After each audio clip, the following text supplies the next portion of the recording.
ফেটে যাওয়া দুধ থেকে যে নষ্ট ছানাটা বের হয় সেটা দিয়ে আজকে আপনাদেরকে খুব সুন্দর ছানা মিষ্টি বানিয়ে দেখাবো, তাও আবার আপেলের মতো। আধা কেজি পরিমাণে দুধ চুলায় বসিয়ে দিয়েছিলাম, সেটা ফেটে নষ্ট হয়ে গেছে। আর এখন এই ছানাগুলোকে একটু ছেঁকে নিব একটা ছাঁকনির সাহায্যে। নর্মালি আমরা যে ছানাগুলো বানাই মিষ্টি তৈরির জন্য সেগুলো কিন্তু খুব সুন্দর সফট হয়, আর এই ছানাগুলো একদমই আলাদা, কারণ এগুলো ওইভাবে বানানো না, নিজে থেকে ফেটে নষ্ট হয়ে যাওয়া ছানা।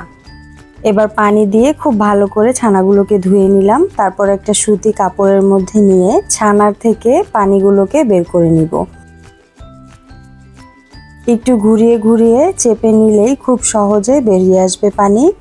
আর আধা কেজি পরিমাণে দুধের থেকে খুব বেশি কিন্তু ছানা বের হয় না।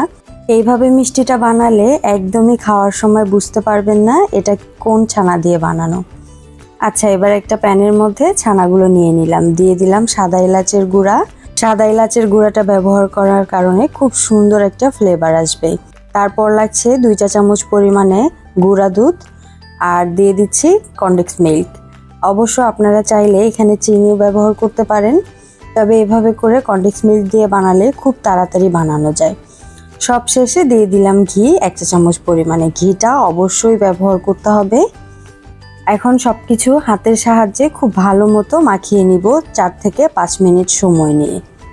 আর মাখানোটা যাতে খুব সুন্দর হয় এর জন্য লাগছে 1 চা চামচ পরিমাণে পানি। এখন সব কিছু খুব ভালো মতো মাখিয়ে নিব, আর তারপর চুলায় বসিয়ে দিব। খুব বেশিক্ষণ জাল দিতে হবে না, 3 থেকে 4 মিনিট চুলার আঁচটাকে মিডিয়াম টু লোয়ে করে জাল দিয়ে নিলেই কিন্তু এই মিষ্টিটা রেডি হয়ে যাবে। অন্যান্য মিষ্টি বানাতে যেরকম কষ্ট করতে হয় এই মিষ্টিটা বানাতে তেমনটা কষ্ট করতে হয় না। আর আপনারা যদি এখানে কনডেন্স মিল্কের বদলে চিনিটা ব্যবহার করেন সেক্ষেত্রে সময় আরও বেশি লাগবে। চিনি গলে গেলে অনেকটা পানি ছেড়ে দেয়, আর সেই পানিটা শুকাতে শুকাতে অনেকটা সময় লেগে যায়। ততক্ষণ এখানে জাল করে নিব যতক্ষণ না একদম শুকনা শুকনা হয়ে যাচ্ছে আর প্যানের শরীর থেকে উঠে আসছে। এটা 3 থেকে 4 মিনিট জাল করে নিলেই দেখবেন এরকম উঠে উঠে আসতে চাইবে, ঠিক সেই সময় নামিয়ে নিতে হবে। আর নামিয়ে নেওয়ার পর হালকা একটু ঠান্ডা করে নিব, হাতে সহ্য হয় ঠিক সেরকম। তো এই পর্যায়ে নামিয়ে নিচ্ছি, আর একটুখানি ঘি হাতে খুব ভালো মতো মাখিয়ে নিলাম, এতে করে মিষ্টিগুলো বানানো আরও খুব সহজ হয়ে যাবে। এরপর যেই সাইজের আপনি আপেলটা বানিয়ে নিতে চাচ্ছেন সেটা বুঝে ছানা নিয়ে নিতে হবে। তারপর 2 হাতের সাহায্যে খুব সুন্দরভাবে গোল করে নিব, আর আঙুলের সাহায্যে মাথার দিকটা টিপে দিলেই দেখবেন দেখতে আপেলের মতো লাগছে। বানানোটা কিন্তু অনেক বেশি সহজ। আচ্ছা, নিচের দিকটাও আঙুলের সাহায্যে টিপ দিয়ে সুন্দরভাবে আপেলের শেপ দিয়ে নিব। দেখুন তো আপেল দেখতে কিন্তু ঠিক এরকমই হয়। তারপরে চারিদিকে আঙুলের সাহায্যে আবারও কিছুটা ঠিক করে নিব। একই রকম ভাবে বাকি সবগুলো মিষ্টি বানিয়ে নিব, তবে আমি আরও একটা বানিয়ে আপনাদের সঙ্গে শেয়ার করছি যাতে আপনাদের বুঝতে সুবিধা হয়। 2 হাতের সাহায্যে এটাকেও খুব সুন্দরভাবে গোল করে নিলাম, তারপর আঙুলের সাহায্যে আপেলের মতো শেপ দিয়ে নিব। আশা করব দেখেই বুঝতে পারছেন। এভাবে বানিয়ে দিলে বাচ্চারা অনেক বেশি পছন্দ করে, আর খাওয়ার সময় একটুও বোঝা যায় না এটা নষ্ট দুধের ছানা থেকে হয়েছে। আচ্ছা, একই রকমভাবে সবগুলো বানানোর পরে এখানে আমি রেড ফুড কালারটা নিয়ে নিয়েছি। 2 ফোঁটা ফুড কালারের সঙ্গে 4 ফোঁটা পানি মিশিয়ে তারপর এখানে ব্যবহার করছি। সরাসরি রঙটা ব্যবহার করব না, এতে করে খুব বেশি লাল হয়ে যায়।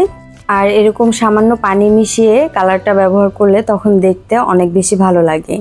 তবে আপনারা চাইলে অন্য যে কোনো কালার ব্যবহার করতে পারেন, আবার চাইলে নাও করতে পারেন, এরকম সাদাও সুন্দর দেখা যায়। আমি সবগুলোতে সেমভাবে একটু করে কালার লাগিয়ে নিব। দেখতে কিন্তু অনেক বেশি সুন্দর লাগছে, মনে হচ্ছে লাল টকটকে আপেল ছেড়ে নিয়ে এসেছি। আচ্ছা, এই পর্যায়ে সবগুলোতে লাগিয়ে নিয়েছি, আর বোটার জন্য দিয়ে দিব কিছু লং। আমি লংগুলোকে খুব সুন্দরভাবে বসিয়ে দিচ্ছি। ব্যাস, আপেল কিন্তু একদম রেডি। যদি আজকের ভিডিওটি ভালো লাগে অবশ্যই বাড়ির নষ্ট হয়ে যাওয়া দুধ কখনোই ফেলে দিবেন না। এভাবে ঝটপট আপেলের মতো ছানা মিষ্টি বানিয়ে সবাইকে চমকে দিন। আর রেসিপিটি ভালো লাগলে অবশ্যই সাবস্ক্রাইব করবেন। আমি এখান থেকে একটা মিষ্টি ভেঙে আপনাদের সঙ্গে শেয়ার করছি। দেখুন কতটা সফট হয়েছে, একদম বোঝার উপায় নেই যে এটা নষ্ট দুধের ছানা থেকে বানানো হয়েছে। এটা খেতেও কিন্তু অনেক মজাদার। আজকের মতো এই পর্যন্তই। আল্লাহ হাফেজ। আসসালামু আলাইকুম।